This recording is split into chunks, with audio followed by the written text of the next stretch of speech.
Gloire à Dieu. Béni soit le Seigneur. Voilà, comme j'ai dit tout à l'heure, on a la joie d'avoir avec nous ce soir Karim Kaldi, donc, qui est pasteur. Il est déjà venu, on a été béni au travers de son ministère déjà. Il n'est pas venu seul ce soir, il est venu avec sa famille. Je crois qu'il y a la maman, il y a la sœur. Il va nous présenter tout le monde. Karim, on te laisse toute ta place, mon frère. Sois le bienvenu. Super, merci beaucoup. Alors, merci Vincent, merci à tous pour votre accueil ce soir encore par Zoom. J'espère qu'un jour, j'aurai l'occasion de venir à Ajaccio pour vous visiter en chair et en os et en vrai. Et j'ai jamais eu l'occasion de venir en Corse jusqu'à maintenant et j'espère que l'occasion sera donnée pour vous visiter vraiment directement. En tout cas, je bénis Dieu aussi pour ces temps que je passe avec vous. À chaque fois, c'est un temps de bénédiction aussi pour moi, d'encouragement, de voir aussi comment Dieu, dans sa grâce aussi, nous bénit ensemble dans ces temps de communion fraternelle. Voilà, en tout cas, bonsoir ma sœur Shadia et bonsoir à tous ceux qui sont connectés. Et j'espère qu'on aura l'occasion de se rencontrer puis de faire connaissance un peu plus chacun. Alors ce soir, quand j'avais à cœur de partager un petit peu sur le thème de la prière, est-ce que vous m'entendez bien déjà? Est-ce que le son, c'est bon? OK.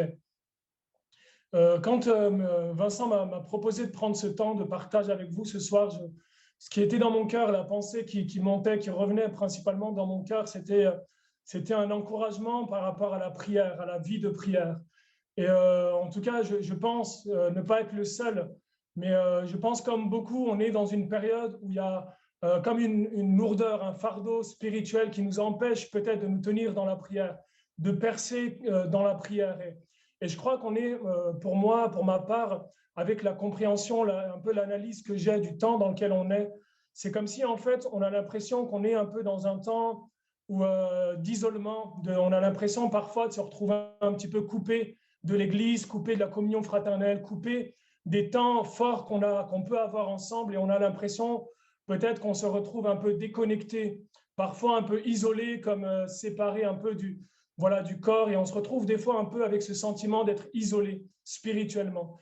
Et quand je pense à ce temps dans lequel on est, j'ai l'impression et comme un peu une sensibilité spirituelle où je comprends que Dieu est en train de mettre l'accent, en tout cas pour moi personnellement et pour l'Église où je suis sur Paris, c'est comme un appel de Dieu à vivre un temps de cœur à cœur et d'intimité. On est dans une saison où je crois que Dieu nous appelle au-delà du corps, au-delà de l'Église, au-delà des temps où on prie tous ensemble et où on se fait du bien tous ensemble. Je crois qu'il y a des temps où on est dans une saison où Dieu nous appelle à vivre un cœur à cœur avec lui, à vivre un temps un petit peu spécial de communion particulière avec lui, de cœur à cœur.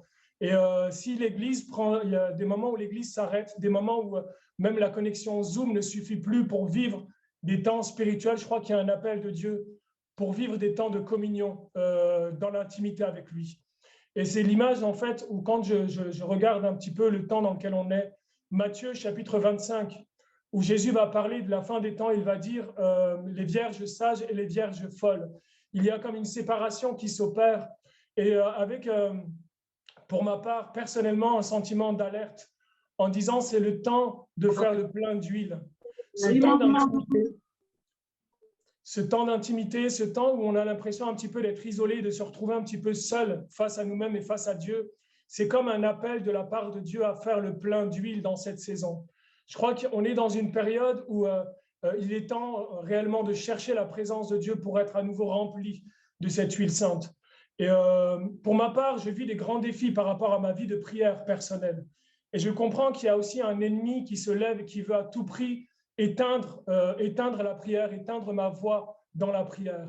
Et je comprends que finalement, il y a de grandes choses que Dieu va accomplir à travers la prière. Et l'ennemi sait que si je me lève dans la prière et si je me tiens dans la prière, il y a beaucoup de choses de ce qu'il tient qui va être perdu finalement. Et pour ma part, personnellement, j'ai eu la joie et la grâce de grandir spirituellement dans une église qui croyait dans la puissance de la prière. Je me suis converti, c'était en 2007. J'ai pris mon baptême en 2008. Et quand je venais à l'église régulièrement les dimanches, il y a un frère qui s'asseyait souvent à côté de moi. Et pendant les temps de prière, ce frère, il s'appelle Henri. Et il me regardait et me disait, Karim, quand tu pries, Dieu entend et Dieu répond. Peu importe le temps que ça prend, peu importe la forme dont Dieu va répondre, peu importe comment Dieu va agir, mais Dieu entend et Dieu répond. Et quand j'ai reçu ça un peu par la foi, j'ai compris que finalement, ça ne dépendait pas de ce que je sentais, de ce que je voyais, mais Dieu entend et Dieu répond. Et j'ai commencé à prier, j'ai commencé à crier à Dieu pour le salut de ma famille, pour plusieurs membres de ma famille en particulier, commencer à prier pour ma mère.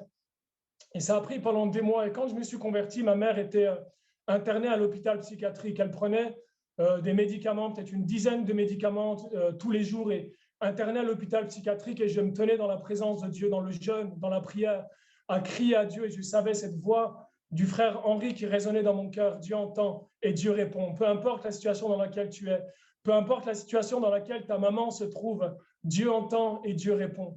Et pendant plusieurs années, à peu près 3 ans, je me suis tenu dans la prière, intercédé, crié à Dieu pour que Dieu intervienne pour ma mère. Et les années ont passé et je voyais rien de mes yeux changer jusqu'à un jour où ma mère a commencé à s'approcher de Dieu et a commencé à ouvrir son cœur. Et ce soir, je voudrais juste peut-être lui laisser quelques mots de témoignage pour dire comment, alors que moi je me tiens dans la prière, je ne vois rien de mes yeux se passer. Et ça, c'est le défi de la prière. Des fois, on commence à prier pour des situations et on a l'impression qu'il n'y a rien qui se passe. Mais alors qu'on prie, Dieu fait son œuvre d'une manière invisible. Dieu fait une œuvre d'une manière discrète et d'une manière silencieuse, où on ne le voit pas forcément de nos yeux, mais Dieu est à l'œuvre et Dieu agit. Et je voudrais peut-être laisser quelques mots de témoignage à ma mère ce soir. Si elle va simplement partager quelques mots de témoignage et vous encourager un peu sur la puissance de la prière. Et ensuite, je prendrai quelques versets que j'aimerais partager avec vous. Alors, ma mère, elle s'appelle Mokhtaria et je vous la présente ce soir. Voilà, on est dans la famille ensemble ce soir.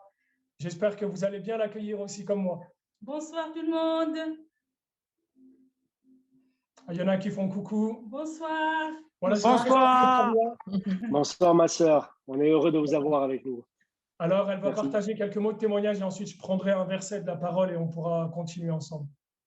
Oui, je suis très heureuse d'être là avec vous, partager un petit peu mon témoignage. Donc voilà, moi je m'appelle Mokhtaria, je suis d'origine algérienne. Je suis née en Algérie, grandi en Algérie avec ma famille musulmane. Mon père était parti à la Mecque, il nous a inculqué l'islam. À l'âge de 7 ans, je commençais à faire le ramadan, j'aimais Dieu, j'ai cherché vraiment Dieu de tout mon cœur, mais c'était l'islam. Puis un jour, j'ai quitté la France, j'ai quitté l'Algérie, je me suis retrouvée ici en France, toute seule, coupée de ma famille, coupée de tout. Et je continuais à pratiquer ma religion musulmane. Je faisais le ramadan, je faisais la prière, je cherchais Dieu. Et après ma vie complètement, voilà, il y avait des situations qui sont passées dans ma vie complètement douloureuses. Ma vie, elle était complètement détruite. Puis j'ai eu mes enfants, mes 4 enfants.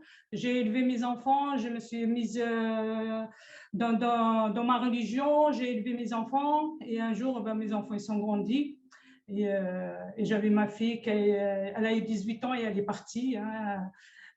Moi, j'avais fait avant que ma fille elle parte, quand mes enfants ils sont rentrés au collège, au lycée et tout ça. Donc du coup, moi, je me suis retrouvée, voilà, j'ai pas, pour moi, ça n'était pas, j'étais pas trop une bonne mère. J'ai pas inculqué l'islam à mes enfants parce que voilà, ils ont parti dans l'alcool, ils ont parti dans la drogue, dans les cigarettes à l'âge de 12 ans. Et après ça, ben, j'avais fait une dépression, j'avais fait 7 ans de dépression, j'avais fait 3 tentatives de suicide. Et à un moment donné, je ne voulais plus vivre et j'avais même perdu ma foi dans l'islam parce que je priais de tout mon cœur, mais Dieu ne me répondait pas, il n'était pas là avec moi. Et pourtant, je fais tout ce que l'islam nous dit. Moi, je me suis mariée avec quelqu'un que je n'ai jamais connu, c'était un mariage arrangé. Je me suis retrouvée avec cet homme ici en France, il m'a très maltraité, il a très maltraité ses enfants aussi. Donc, j'étais accrochée à ma religion. J'ai dit, bon, ben, c'est Dieu c'est Dieu, c'est mon destin, donc je dois l'accepter.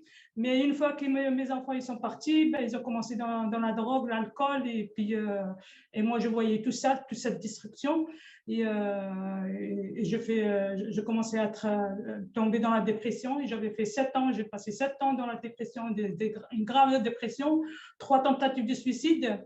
Première tentative de suicide, ben, c'était raté. Hein. Deuxième tentative, puis troisième tentative.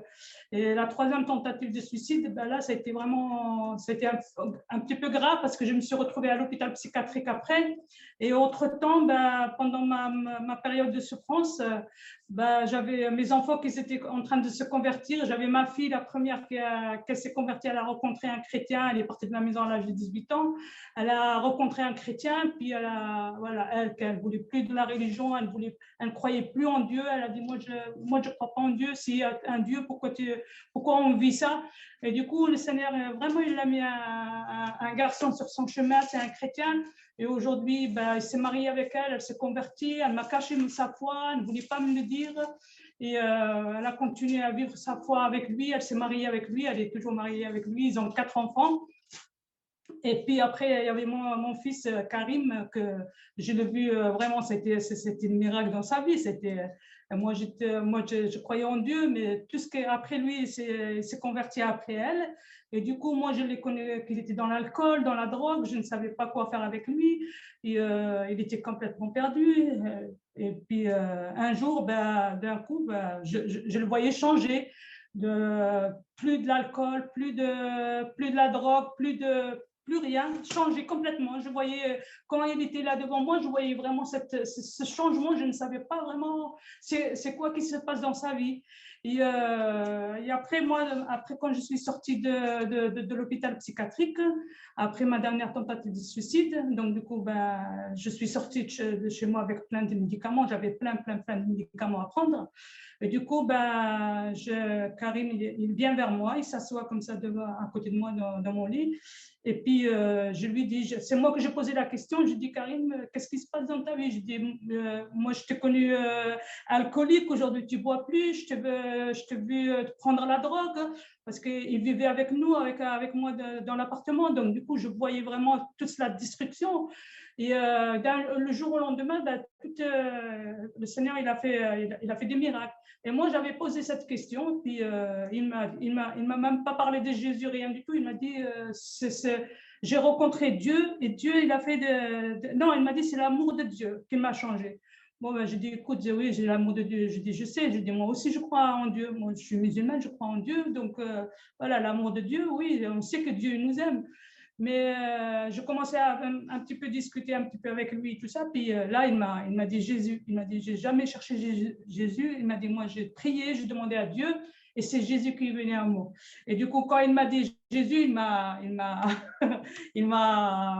veux dire qu'il m'a achevé, quoi. Je dis non, c'est pas Jésus. Je dis, nous, on est des musulmans, on est des Algériens, on peut pas croire en Jésus. Jésus, c'est pas pour nous, c'est tu vas y aller en enfer et tout ça. Et du coup, ben, j'arrivais pas à comprendre sa démarche, sa foi. Mais de l'autre côté, je voyais vraiment qu'il y avait des choses qui sont passées dans sa vie. Je voyais le miracle qui s'est passé dans sa vie. Et du coup, ben, voilà, je dis non, je dis nous, voilà, on peut pas. Je dis nous, on peut pas. On est des musulmans, on reste musulmans, on est né musulman, on meurt musulman, donc on peut pas changer comme ça de la religion. Et du coup, il m'a dit, maman, moi, voilà, j'ai crié à Dieu, c'est Jésus qui est venu à moi. Maintenant, je vais m'accrocher à ça. Et puis, voilà. Après, il est parti. C'est là, en ce moment-là, qu'il a commencé vraiment à prier. Et moi, je suis restée dans ma dépression. Je pensais toujours au suicide. J'étais toujours dans cette grande souffrance. Et puis un jour, ben, ça commençait à me travailler, cette histoire de changement, cette histoire de délivrance de l'alcool. Tout ça, ça commençait vraiment à faire agir en moi, à faire écho en moi et tout ça. Puis je dis, c'est vrai, je dis, moi, ça fait depuis que je suis née, je crois en Dieu. Depuis l'âge de 7 ans, je fais le ramadan, je fais la prière. Mais j'ai dit, mais lui, il me dit, il y a quelques temps qu'il a rencontré le Seigneur Jésus, il a changé sa vie. Et du coup, après, je l'ai appelé, il est revenu, tout ça. Il a commencé à partager avec moi l'amour de Dieu, comment Dieu peut changer, comment Dieu il nous aime, comment Dieu. Et du coup, j'écoutais, mais sans rentrer de le prendre pour moi. J'ai dit non, moi je suis musulmane, je reste musulmane. Et Et puis, un jour, ben, j'étais très mal, je prenais beaucoup de médicaments, j'étais très mal, je ne savais pas comment faire pour reprendre ma vie en main, je ne savais pas. Et un soir, je suis rentrée dans ma chambre et j'ai fermé la porte et je priais, je demandais pardon à Dieu, hein, Dieu de l'islam, hein, c'est Allah, je demandais pardon, je dis, moi, je veux prier d'autres choses que d'habitude. Moi, voilà, ils m'ont parlé de Jésus. Je ne sais pas si tu existes ou tu n'existes pas. Je dis, moi, je vais faire cette prière. C'est le signe que tu dois me donner. Si c'est toi qui as fait ça sur mes enfants. Donc, moi, j'ai besoin de ce signe qui vient de toi. Et j'ai demandé une seule chose. Ce soir-là, j'étais mal. Je pris beaucoup de médicaments. J'étais mal. Et ce soir-là, j'ai demandé à Dieu. J'ai dit, voilà le signe que tu dois me montrer. J'ai dit, moi, je prends beaucoup de médicaments, mais je n'ai plus envie de prendre les médicaments. Donc, du coup, si tu réponds à ma prière, ça veut dire que tu existes. Voilà, je te demande ça. Tu m'aides à arrêter le médicament. C'est juste une prière que j'ai fait comme ça, sortie dans mon cœur. Ça n'était pas, je ne sais pas pourquoi je n'ai pas demandé d'autres choses, mais tout ce que je demandais. Et après, pendant 2 jours, je me lève. Je vais dans ma cuisine pour prendre le médicament et tout. Et d'un coup, ben, j'arrivais plus à avaler un médicament. J'avais une coupelle de médicaments. Et j'arrivais plus à un médicament qui est avalé. J'arrivais plus à avaler un médicament. Je dis, qu'est-ce qui se passe et tout ça. Donc, du coup, moi, il faut que je prenne le médicament parce que je ne peux pas rester sans médicament. Et du coup, je commençais à les prendre avec la nourriture et tout ça, mais ça ne passait pas. Je vomissais. Et je commençais vraiment à réfléchir à comment ça se fait, peut-être que je vais téléphoner à mon psychiatre pour me donner d'autres et tout ça. Et d'un coup, je ressentais vraiment quelque chose, une voix qui est descendue vraiment de mon plafond dans la cuisine. Et cette voix qu'elle me disait, tu as demandé quelque chose, je t'ai répondu. Voilà le signe que je te fais. Mais à partir d'aujourd'hui, tu ne pourras plus avoir les médicaments, tous les médicaments qu'il s'agit de médicaments de psychologique et tout ça, la dépression et tout ça. À partir d'aujourd'hui, tu ne peux plus avaler ça. Et à un moment donné, je ressentais vraiment une chaleur qui descendait de mon plafond, descendue de mon plafond, et ça m'a rempli de la tête aux pieds. C'est une chaleur qui est venue de haut. Et là, la dépression, ça a été enlevé. Il m'a enlevé la dépression, il m'a remis la joie, la paix.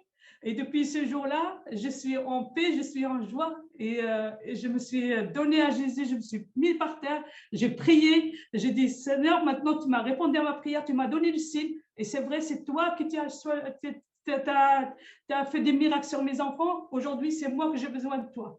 Et au bout de 2 ans, le Seigneur, il m'a restauré, il m'a guéri, il m'a me relevé, il m'a vraiment reconstruit parce que j'étais détruite. Ma vie, elle était complètement détruite. Ni dans mon mariage, ni avec mes enfants. Mes enfants, voilà, ils sont convertis. J'étais même pas une bonne mère. J'ai pas pu inculquer l'islam à mes enfants. Et Dieu, il a fait vraiment des miracles, des miracles. Et c'est la prière. Et c'est la prière, on prie. Aujourd'hui, je prie pour les femmes musulmanes. J'ai beaucoup de femmes musulmanes autour de moi. Et c'est vrai que c'est la prière, c'est, des fois, on ne voit pas les choses, mais Dieu, il est là. Et je veux vous donner aussi mon témoignage par rapport à la maladie de coronavirus. Moi, j'ai eu le coronavirus au mois de mars l'année dernière. Et c'était grave, je me suis retrouvée, je n'ai jamais été malade depuis ma conversion. Et je me suis retrouvée à l'hôpital pendant 2 semaines avec l'oxygène. Et à un moment donné, je n'arrivais plus à prier, je n'arrivais plus à parler avec Dieu. J'étais complètement à terre. Et je dis, j'arrive plus à prier. J'avais ma Bible qui était là, à côté de ma table de nuit, tout ça, mais j'arrivais plus à prier. Mais je dis, Seigneur, moi, j'arrive plus à prier, j'arrive plus. Et je vous dis, hein, j'avais peur, j'avais des angoisses, j'avais plein de trucs en moi. Pourtant, voilà, je savais que le Seigneur, il était là et tout. Et puis un soir, j'étais vraiment dans la détresse. Cette nuit-là, j'étais vraiment dans la détresse. Ma température, elle ne descendait pas. J'avais 40 degrés de fièvre. L'infirmière, elle passait pendant presque une semaine. Elle me disait, votre température, on n'arrive pas à la descendre, on a essayé tout. Donc, on ne sait pas quoi faire. Et c'est une nuit, là, c'était une nuit où j'ai lâché. J'ai dit, Seigneur, moi, Si tu veux que je parte, je pars. Si tu veux que je reste, je reste. Je dis maintenant, je ne me bats plus. Et dans mon esprit, il était 3 heures du matin, j'appelle l'infirmière, je dis voilà, je ne me sens pas bien et tout ça. Elle me dit on ne peut rien vous donner avec le Covid et tout ça, on ne peut rien vous donner sauf les médicaments, le traitement qu'on vous donne maintenant. Et du coup, j'ai parlé avec Dieu, j'ai dit Seigneur, aujourd'hui, je vais lâcher prise. J'ai dit, tu veux me prendre, tu me prends, tu veux que je reste, je reste. Et dans mon esprit, une voix aussi qu'elle me parlait, elle me disait, tu en as un truc dans ton sac, c'est l'huile d'onction que j'avais, une petite flocon comme ça, une huile d'onction que j'avais dans mon sac. Et le Seigneur, il me disait, prends cette huile et tu la mets sur toi.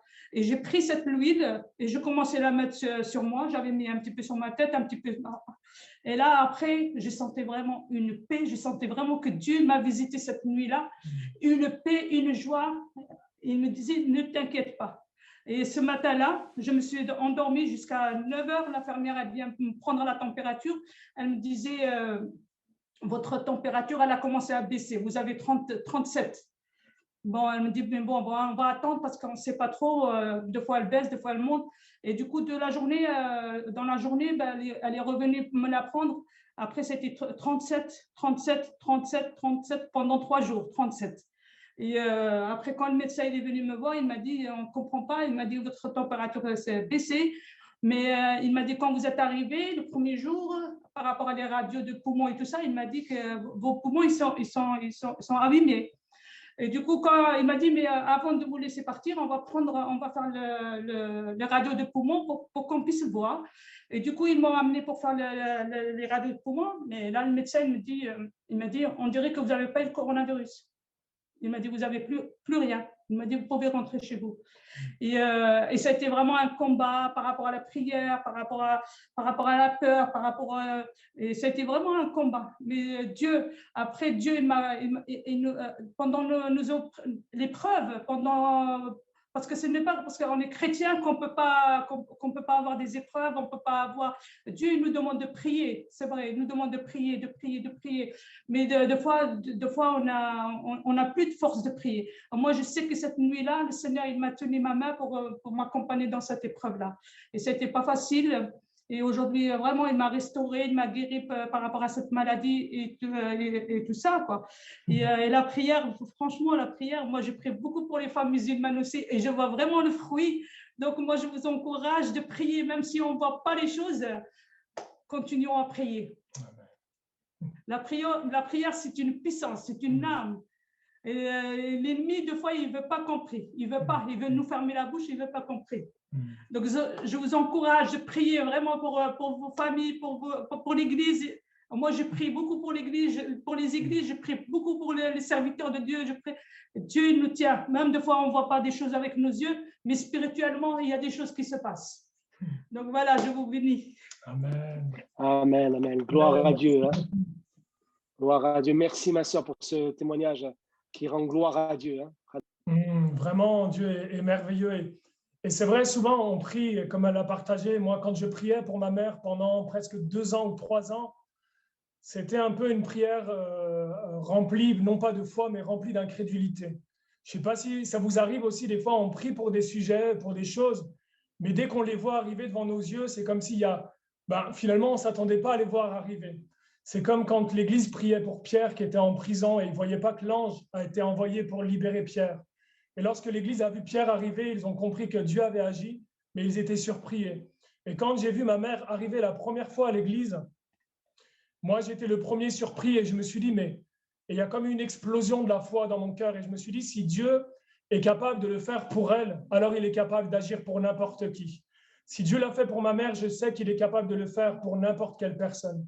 Et c'est comme si pour moi, il y a une révélation de la foi à ce moment-là, en comprenant qu'il y a, et ça c'est un peu le premier principe pour moi important de saisir, c'est qu'il y a un combat entre la vérité et la réalité. Et ce combat, c'est finalement le combat de la foi. Parce que la réalité, c'est ce qu'on voit de nos yeux, c'est ce qui nous entoure. Et à ce moment-là, ma réalité, c'était que j'étais dans une famille malade, une famille qui était détruite, une famille qui était brisée, une maman qui n'a connu que pendant des années la dépression et des gens autour de moi, dans ma famille, qui ont connu pendant des années uniquement la violence et la destruction. Et ça, c'est ma réalité. Quand je prie, ma réalité, elle me montre que ma mère, elle est à l'hôpital psychiatrique depuis des années et qu'elle prend des médicaments pendant des années. Mais la vérité, c'est que la parole de Dieu me dit, Jésus me dit, ce que vous demandez en mon nom, croyez que vous l'avez reçu et vous le verrez s'accomplir. Ça, c'est la vérité de la part de Dieu qui vient confronter la réalité que je vois de mes yeux. Il y a la vérité de la parole de Dieu et il y a la réalité qui m'entoure. Et ça, c'est le combat de la foi. Et premier combat dans la prière, c'est ce combat de la foi entre la réalité qui nous entoure et la vérité. Et ce qui est important, c'est souvent, il y a un peu une fausse notion de la foi qui voudrait nous faire nier la réalité. Nous faire comme si, voilà, la foi, elle fait triompher de tout et on est tout le temps victorieux partout, on doit triompher partout. Non. Moi, j'ai été malade aussi, j'ai eu le Covid aussi. Et pendant que j'étais malade, j'ai eu une révélation de la foi, c'est que la foi, elle ne te fait pas passer au-dessus des épreuves, mais la foi, elle te fait traverser les épreuves. C'est dans l'épreuve que la foi, elle va se révéler, elle va se manifester. Et moi, je me souviens, j'étais en train de prier, j'étais dans mon lieu de prière et j'avais un peu l'étouffement, mes poumons qui se serraient, difficulté à respirer, difficulté à parler, même à prier. J'arrivais même plus à aligner une phrase en entier. J'étais obligé de reprendre ma respiration. Et à plusieurs moments, j'ai comme senti la peur aussi m'envahir. Et j'ai compris que le vrai sens de la foi, c'est pas une foi qui te fait triompher de tous tes problèmes et de toutes tes difficultés, mais c'est une foi qui te fait continuer à t'accrocher à la grâce de Dieu qui va te faire sortir de cette situation. La foi, elle n'est pas appuyée sur notre prière, sur notre capacité, mais la foi, elle est bâtie sur celui qui est capable de nous faire sortir de cette situation. Et plusieurs points que je voudrais partager avec vous ce soir très rapidement. Quelques versets, je voudrais prendre. Luc chapitre 3, verset 21. C'est un des principes qui m'a vraiment aussi encouragé dans la prière et j'ai vu les résultats, j'ai vu les effets. Luc chapitre 3, verset 21, il dit « Tout le peuple se faisait baptiser, Jésus fut aussi baptisé, et pendant qu'il priait, le ciel s'ouvrit, le Saint-Esprit descendit sur lui sous une forme corporelle, comme une colombe, et une voix fit entendre du ciel ces paroles. Tu es mon fils bien-aimé, en toi j'ai mis toute mon affection. » Et j'ai compris ce passage en voyant des témoignages autour de moi, des gens qui se convertissaient alors qu'on priait pour eux pendant des années. On priait pour des situations, on priait pour des personnes. Et en fait, je vois dans ce texte que pendant que Jésus est en train de prier, pendant qu'il prie, le ciel va s'ouvrir. Et ça, c'est une réalité spirituelle de ce qui se passe pendant qu'on prie. Pendant qu'on est en train de prier, quelque part, le ciel est en train de s'ouvrir sur la vie de quelqu'un. Le ciel est en train de s'ouvrir sur une situation et on ne le voit pas de nos yeux. Et moi, je l'ai vu tellement de fois, je me rappelle, j'étais dans un projet d'évangélisation, je devais commencer le lundi un projet d'évangélisation dans un quartier assez difficile sur Paris. Et puis le dimanche après-midi, j'étais tranquille, j'étais chez moi et d'un coup, je sens la présence de Dieu qui commence à venir sur moi. Je sens comme une onction qui vient sur moi et comme la présence de Dieu qui vient sur moi et comme le ciel qui s'ouvre à un moment donné. Et je comprends qu'à ce moment-là, quelqu'un était en train de prier pour moi à ce moment précis. Et j'ai vu plusieurs fois, alors qu'on commence à prier pour une situation, on prie pour une personne alors que nos yeux ne le voient pas, alors que la réalité montre peut-être le contraire. Dieu va commencer à ouvrir le ciel, il va faire entendre sa voix et il va révéler à la personne sa véritable identité. J'ai vu tellement de fois, tellement de gens être complètement fermés, être durs à l'évangile et prier pendant des années. Et je peux partager plusieurs témoignages ce soir. Par exemple, ici où je suis, à Dijon, il y a quelques années, on a appris la conversion d'un imam d'une église ici, d'une mosquée ici à Dijon qui est très réputée. C'est une mosquée salafiste, une mosquée assez dure dans la religion musulmane. Et puis, il y a quelques années en arrière, cet imam s'est converti. Il était le président de l'association culturelle et responsable aussi spirituel. Et puis, il a fait une expérience avec Dieu. Il a rendu les clés de la mosquée au responsable, il a donné sa démission et il a pris son baptême, il a donné sa vie à Jésus, il marche avec Dieu aujourd'hui. Et puis, peut-être 2 ans après cette expérience, j'étais avec plusieurs femmes ex-musulmanes sur Dijon, on avait une réunion de prière ensemble et je donnais le témoignage de cet imam. Je leur dis, vous savez, ici à Dijon, il y a un imam qui s'est converti il y a quelques années en arrière. Et je leur donne le nom de la mosquée, le lieu de la mosquée où cet imam s'est converti. Et puis, il y a une sœur qui commence à s'effondrer en larmes. Et elle me pose la question, elle me dit, est-ce que c'est tel imam, est-ce que c'est telle mosquée où cet imam s'est converti. Et je lui dis, oui, c'est telle personne. Et elle commence à pleurer. Elle me dit, ça fait 10 ans que je prie pour cet imam. Elle dit, moi, j'étais musulmane dans cette mosquée. Et quand je me suis converti, cet imam, avec les responsables de la mosquée, ont commencé à me persécuter. Ils ont menacé ma famille, de s'en prendre à ma famille si je continuais dans la foi chrétienne. Alors j'ai dû rester discrète.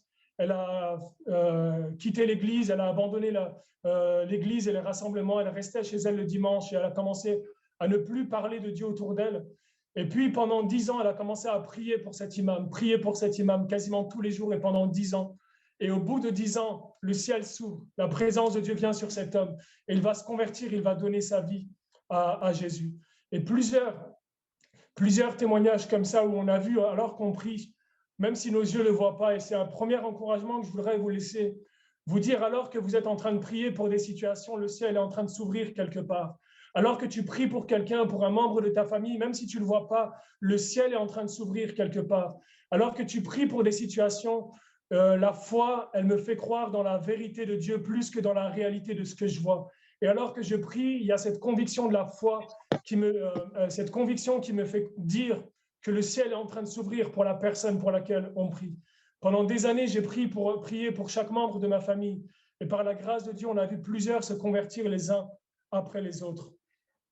Alors Jacques, chapitre 5, verset 13, je vais avancer un petit peu et puis ensuite on prendra un temps pour prier ensemble quelques principes. Jacques, chapitre 5, verset 13 à 17, il dit « Quelqu'un parmi vous est-il dans la souffrance qu'il prie? Quelqu'un est-il dans la joie qu'il chante des cantiques? Quelqu'un parmi vous est-il malade qu'il appelle les anciens de l'Église et que les anciens prient pour lui en loignant d'huile au nom du Seigneur? La prière de la foi sauvera le malade et le Seigneur le relèvera. S'il a commis des péchés, il lui sera pardonné. Confessez donc vos péchés les uns aux autres et priez les uns pour les autres afin que vous soyez guéris. La prière fervente du juste est une grande efficacité. Élie était un homme de la même nature que nous. Il pria avec instance pour qu'il ne plût point, et il ne tomba point de pluie sur la terre pendant 3 ans et 6 mois. Puis il pria de nouveau, et le ciel donna de la pluie, et la terre produisit de son fruit. Alors, plusieurs choses ici. La première chose que Jacques va dire, il va poser la question, il va dire, si quelqu'un est malade parmi vous.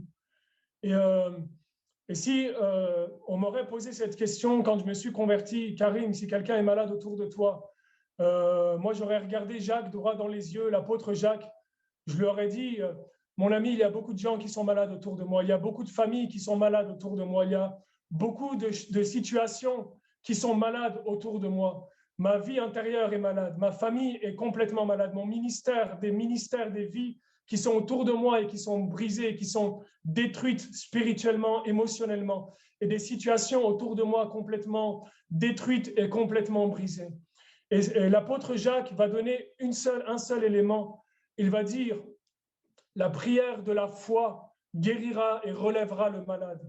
Et c'est vraiment, pour moi, cette clé et ce principe de cette prière de la foi. Et je sais que plusieurs d'entre nous, on est connectés ce soir, et quand on regarde autour de nous, on est conscient qu'il y a beaucoup de choses qui sont malades encore. Des fois, des relations familiales qui sont malades. Des fois, des relations entre enfants et parents qui sont malades. Des relations peut-être autour de nous qui sont malades et qui sont dans des situations compliquées. Mais la clé que Jacques va donner, la prière de la foi guérira le malade.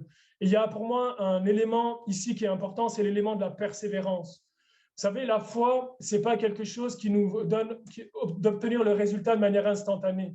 Ce n'est pas parce qu'on va prier une fois, ce n'est pas parce qu'on va prier 1 heure, ce n'est pas parce qu'on va prier 1 semaine qu'on verra le résultat. Et finalement, la volonté de Dieu, c'est ce qui va se manifester au final alors qu'on prie dans la foi. Et ce que je voudrais dire, c'est il y a l'élément de la foi et de la persévérance qui est mis en avant par l'apôtre Jacques parce qu'il sait que l'obstacle numéro 1 à la prière, c'est l'incrédulité et c'est le manque d'espérance. Et il y a 2 clés, il y a 2 choses que je voudrais parler ce soir.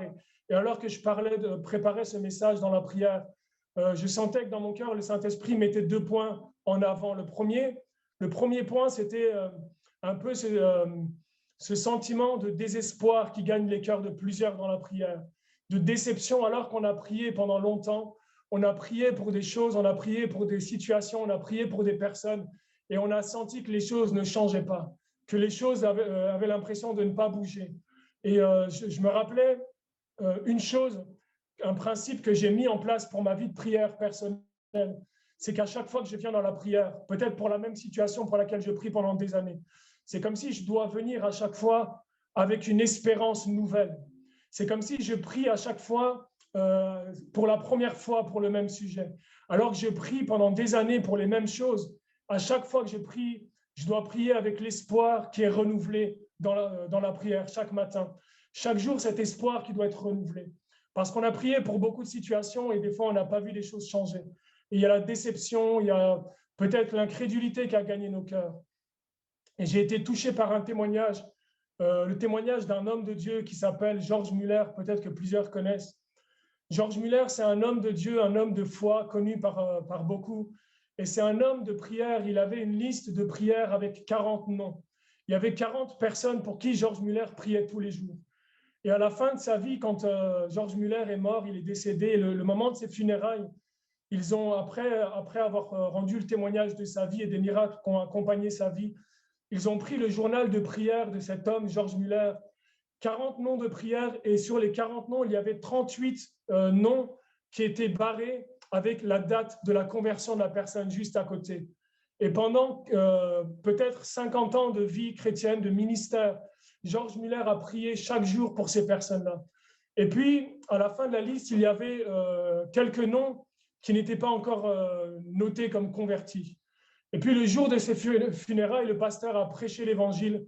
Et puis, les personnes qui étaient là, plusieurs ont accepté Jésus, ont donné leur cœur au Seigneur, se sont convertis. Et les 2 personnes dans le journal de prière de George Muller se sont converties le jour de ses funérailles. George Muller ne les a pas vus se convertir, il ne s'attendait pas peut-être à ce qu'un jour ils se convertissent, mais à la fin de sa vie, au moment où lui ne les verra pas, ces 2 personnes se sont converties. C'est le journal de prière et la persévérance dans la prière.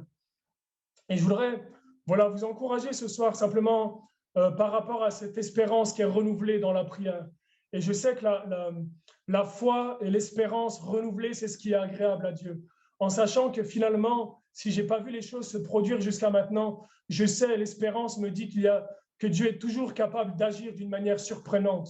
Vous savez, le jour de la Pentecôte, la Bible dit qu'ils étaient rassemblés, ils étaient 120. Et pendant à peu près 10 jours, ils ont prié. Le premier jour, le deuxième jour, le troisième jour, c'était une promesse qu'ils attendaient de la part de Dieu. Et puis, j'aime la façon dont la parole de Dieu explique les choses.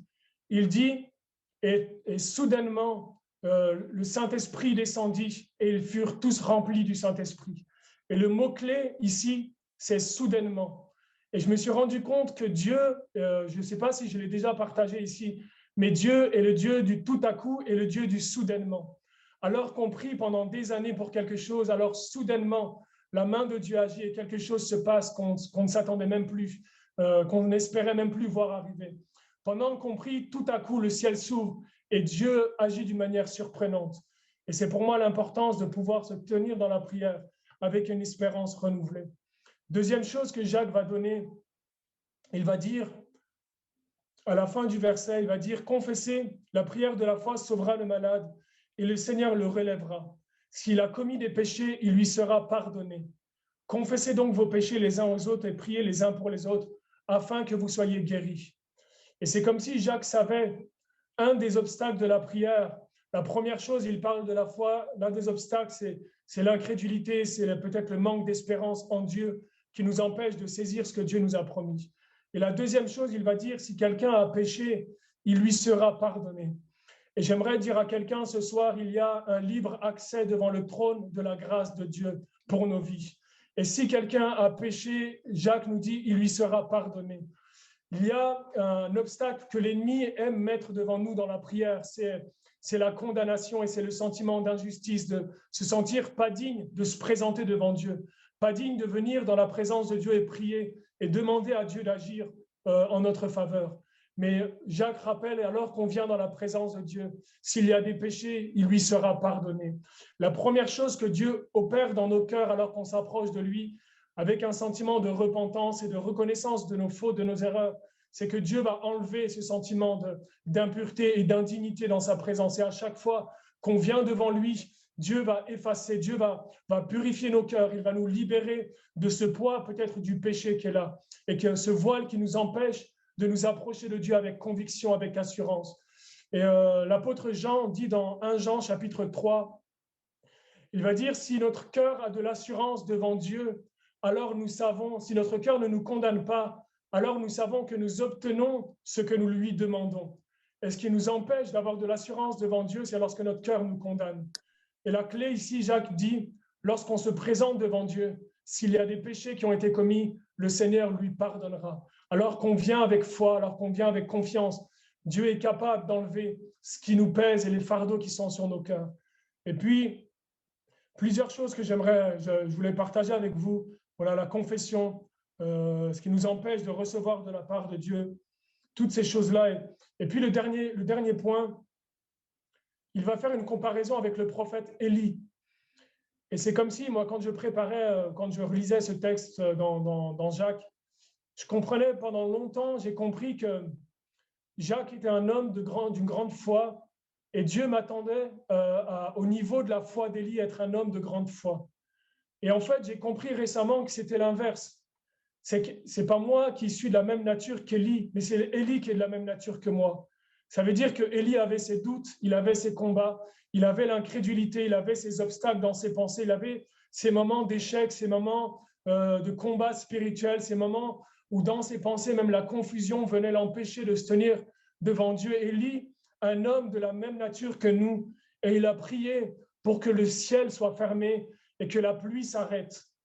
La première chose, c'est que la prière de la foi, comme Élie, malgré nos faiblesses, malgré nos sentiments d'infériorité, d'indignité, la prière est capable de fermer, d'empêcher les œuvres des ténèbres de s'accomplir dans la vie de ceux qui nous entourent. Il y a, moi, un témoignage qui m'a tellement encouragé. Il y a un couple qui, depuis des années, était en conflit, en difficulté, et plusieurs fois, ils ont voulu demander le divorce. Ils étaient en procédure de divorce. Et alors qu'à plusieurs, on a commencé à prier, on a prié, et on a demandé à Dieu sa grâce afin que ce divorce ne soit jamais prononcé. Et ça fait plusieurs années que le dossier a été déposé à l'avocat. Et je crois par la foi que le ciel du divorce est fermé sur la vie de ce couple. Et par la foi, il y a la puissance dans la prière de fermer les situations qui ne sont pas dans la volonté de Dieu. Et je veux vous encourager ce soir à refuser et à ne surtout pas accepter aucune situation qui ne vient pas de Dieu. Ne laisse, et c'est vraiment pour moi une parole qui me concerne personnellement, ne laisse jamais une situation qui n'est pas à la volonté de Dieu demeurer dans son état dans lequel elle est. Et on a l'autorité dans la foi, dans la prière, de pouvoir refuser ce que l'ennemi est en train de faire dans nos familles, refuser ce que l'ennemi est en train de faire autour de nous, peut-être dans nos quartiers, dans nos villes, et là où on se trouve, dans nos lieux de travail, dans nos églises, refuser par la prière que l'ennemi continue de faire son œuvre, de fermer le ciel sur les œuvres des ténèbres. Il y a pas longtemps de ça, quelques mois en arrière, j'entendais le témoignage d'une personne qui était anciennement dans l'occultisme, qui était à un certain niveau de sorcellerie et de pratiques occultes.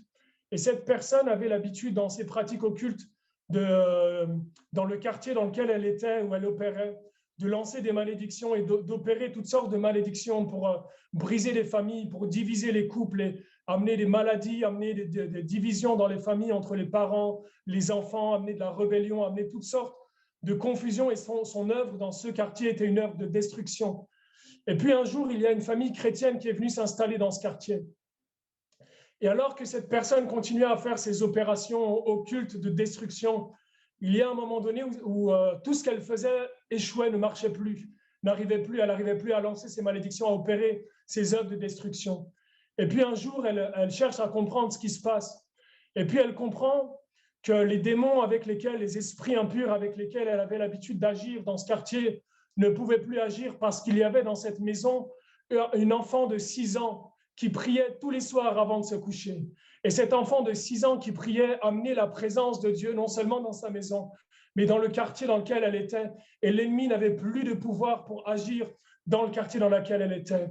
Et je veux dire ce soir, si la prière d'un enfant de 6 ans est capable d'arrêter les œuvres des ténèbres. Alors, mon frère, ma sœur, ta prière a de l'autorité dans le quartier dans lequel tu es.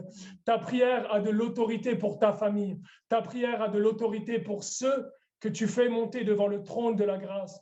Alors, je crois que quand on prie, le ciel s'ouvre et la présence de Dieu vient. Et Élie, de la même nature que nous, il prie et le ciel se ferme sur les œuvres des ténèbres.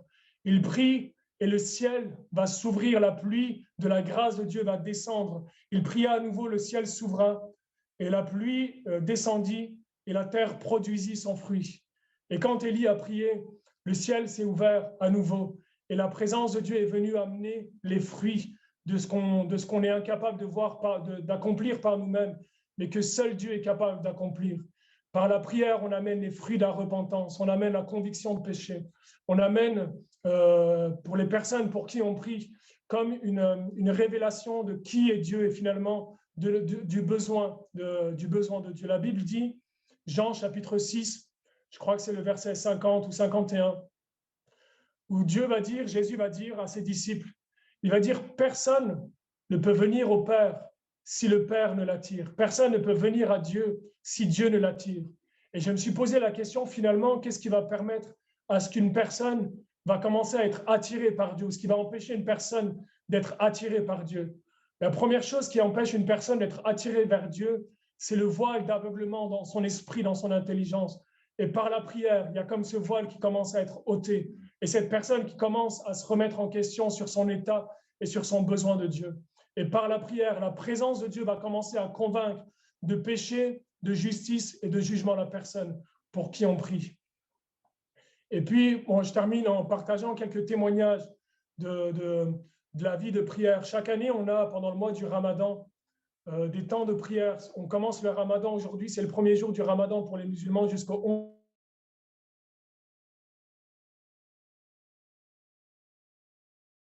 Et l'année dernière, on a prié de la même façon. Et alors qu'on priait pour des musulmans, chacun présentait les sujets de prière. Et puis, on a reçu des témoignages en retour. Il y a une jeune fille qui était musulmane.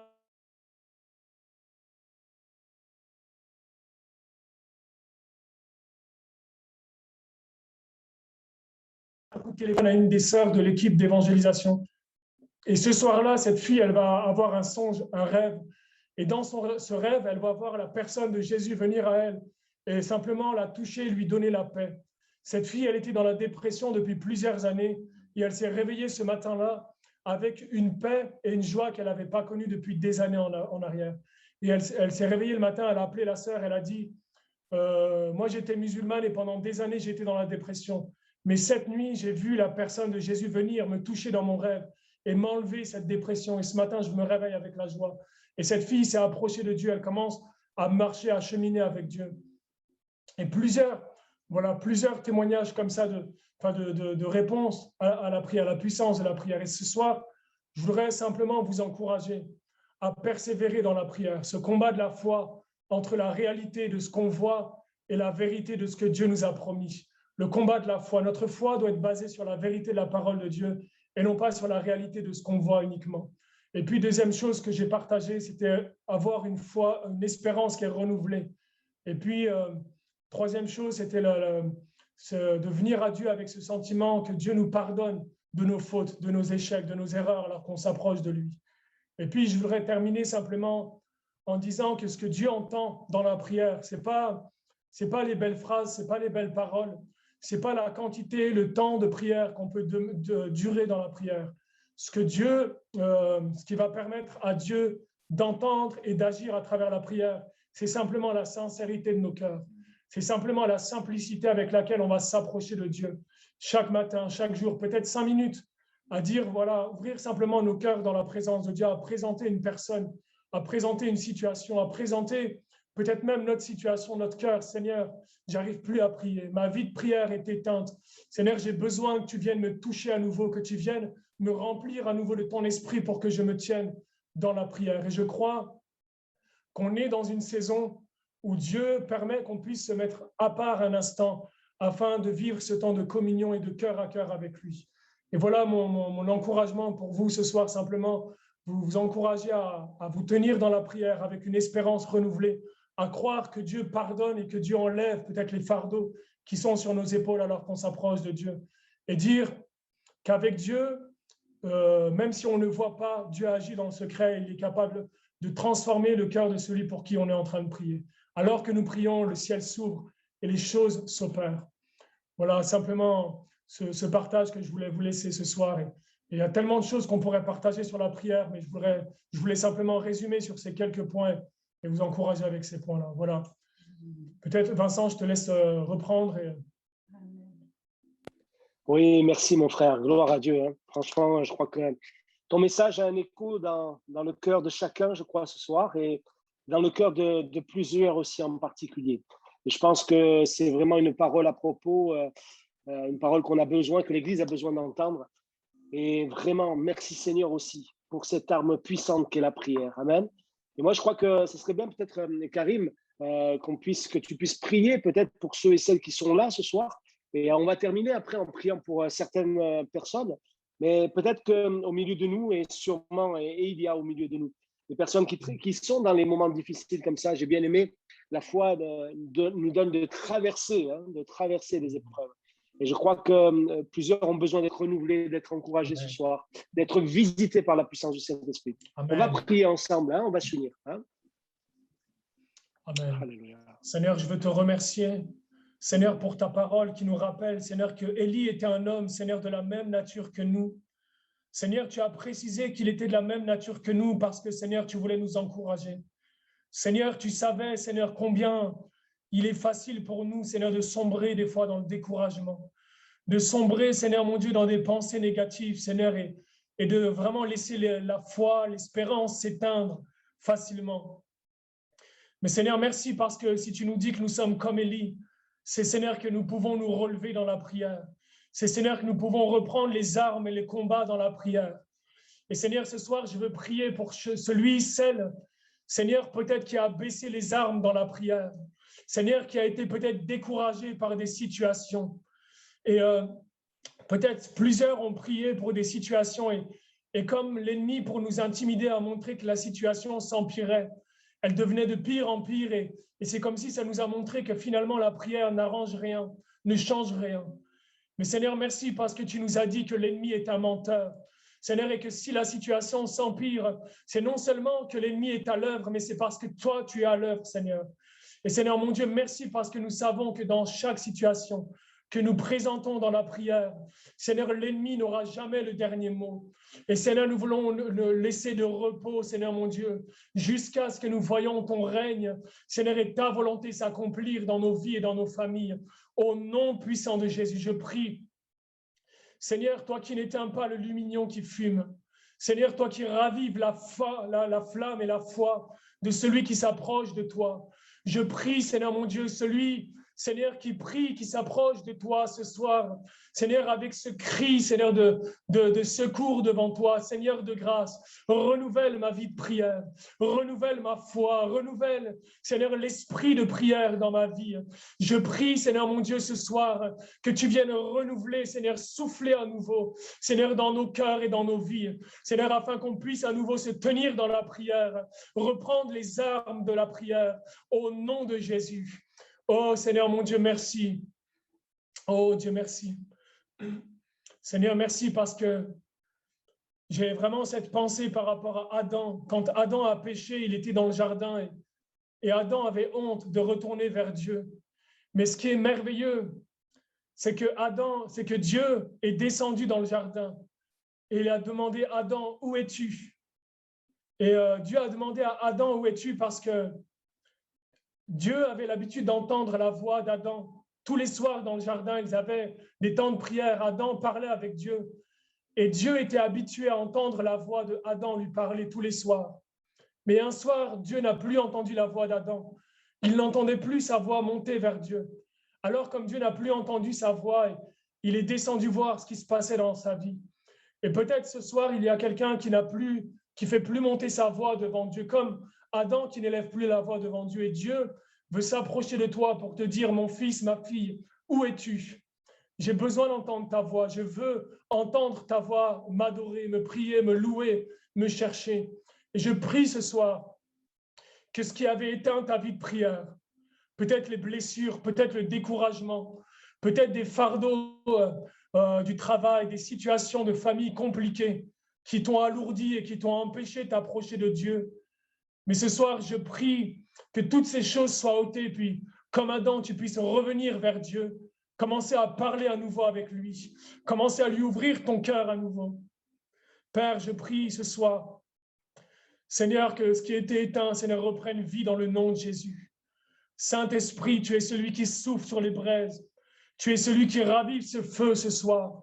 Tu es celui qui ravive cette flamme ce soir, dans le nom puissant de Jésus.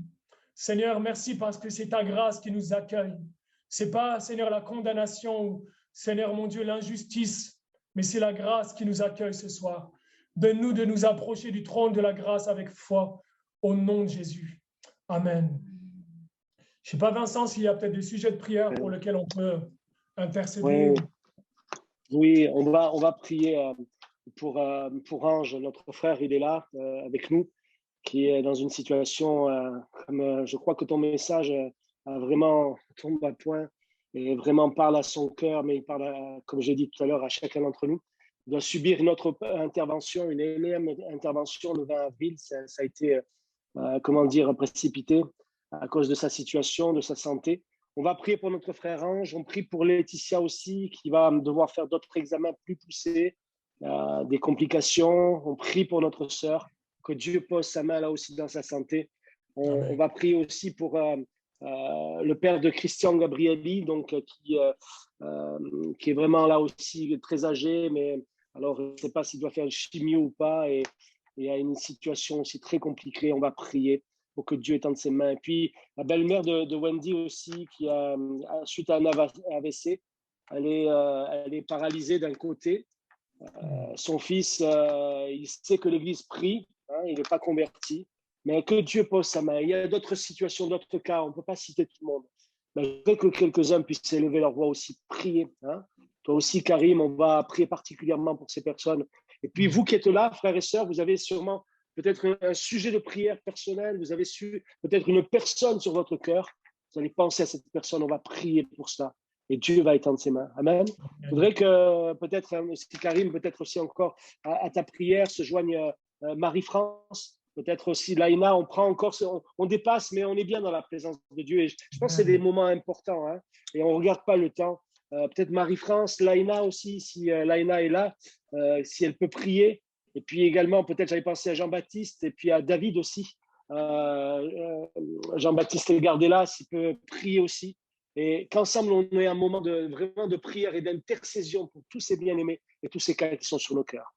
Amen. On élève nos voix. Hein. Gloire à Dieu. Alléluia. Merci, Seigneur, merci. Oui. Seigneur, tu dis dans ta parole, la prière de la foi, Seigneur, relève le malade. Et Seigneur, merci parce que nous avons le privilège de nous approcher de toi ce soir.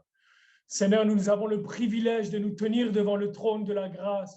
Et Seigneur, quel cadeau tu nous fais de pouvoir, Seigneur mon Dieu, élever nos voix, élever, Seigneur, nos cœurs dans la foi, dans l'intercession ce soir. Seigneur, nous te présentons toutes ces personnes, Seigneur mon Dieu. Seigneur, nous te présentons Ange, Seigneur mon Dieu, et nous prions.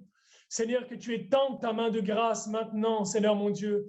Et nous prions, Seigneur, que, Seigneur, tout dysfonctionnement, toute cellule malade, Seigneur, soit guérie ce soir par la puissance du Saint-Esprit. Seigneur, nous remettons son corps, Seigneur, et nous prions que l'onction de ton esprit, Seigneur, le visite là où il est ce soir.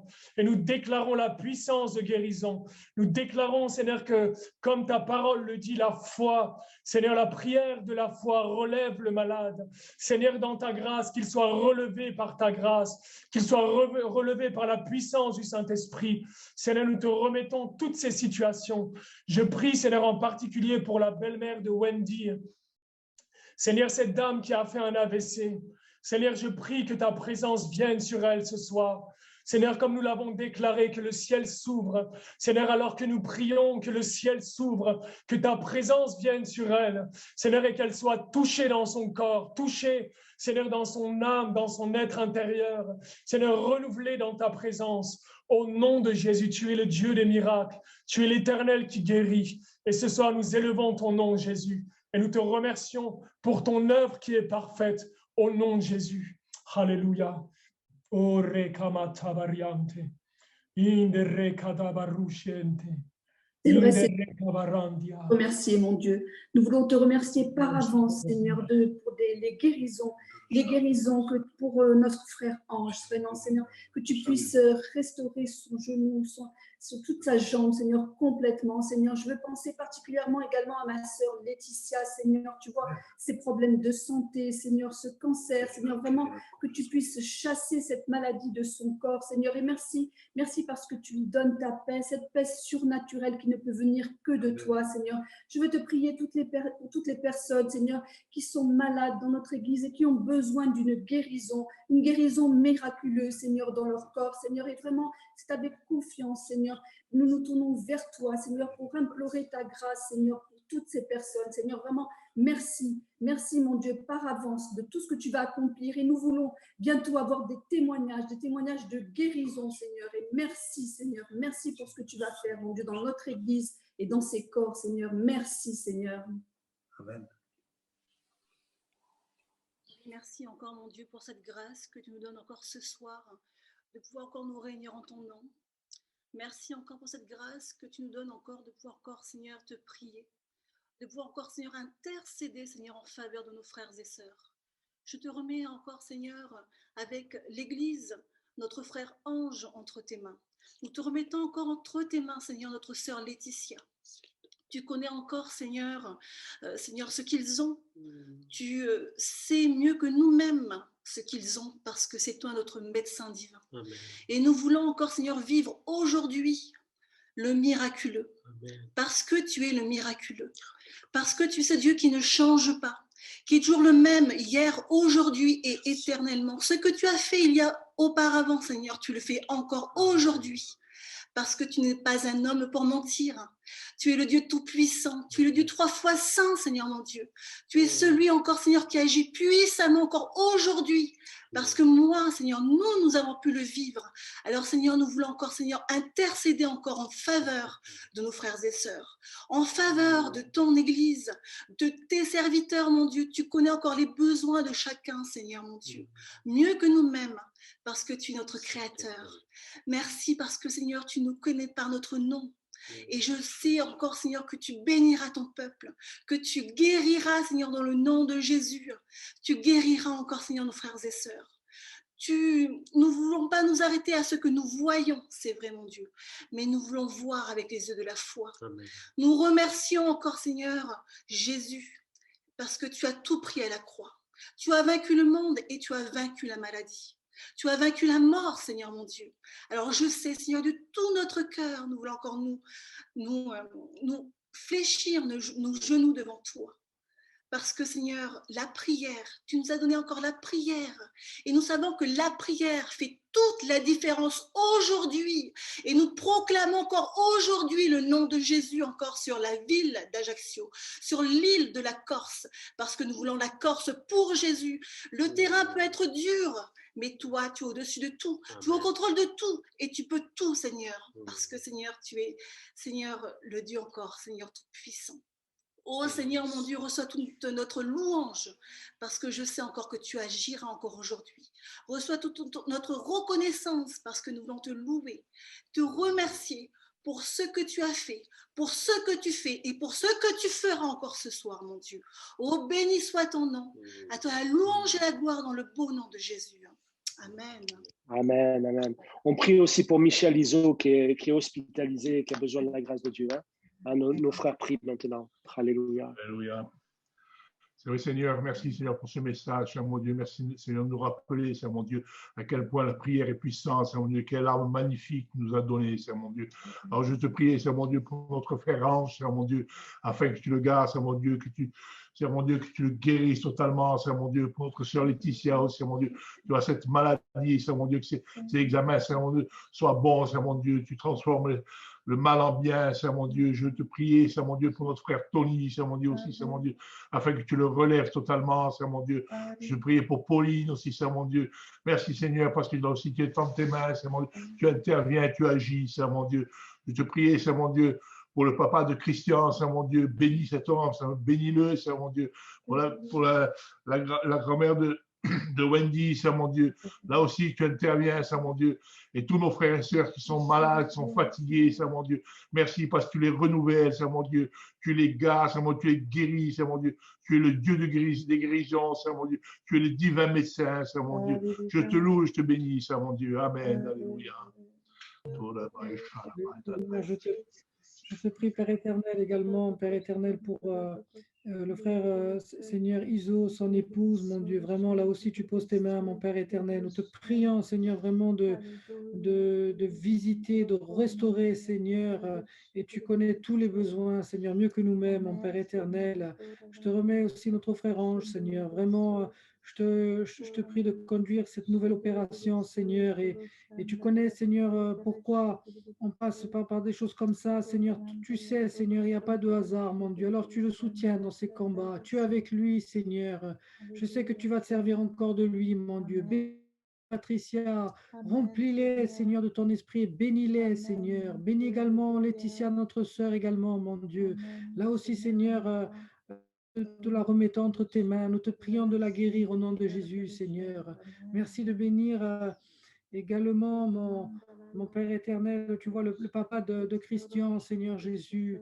Vraiment, je te prie de te révéler puissamment, Seigneur, dans le cœur de cet homme, au nom de Jésus, mon Dieu. Merci de bénir également, Seigneur, toutes les autres personnes qui souffrent, qui ont entendu, Seigneur, ce soir ce message, Seigneur. Et vraiment, mon Père, merci de renouveler, Seigneur, de pouvoir toujours prier les uns pour les autres, Seigneur, parce que nous avons beaucoup de victoires à aller chercher, à remporter, Seigneur. Gloire à ton nom. Amen, Seigneur. Amen. Merci, Seigneur, mon Dieu, pour ta parole qui est la vérité, qui est puissante, qui est vivante. Je te rends grâce pour ce temps, Seigneur, mon Dieu, de partage. Je veux prier pour Karim, pour sa maman, pour toute sa famille, Seigneur, et pour tout ce ministère que tu leur as confié.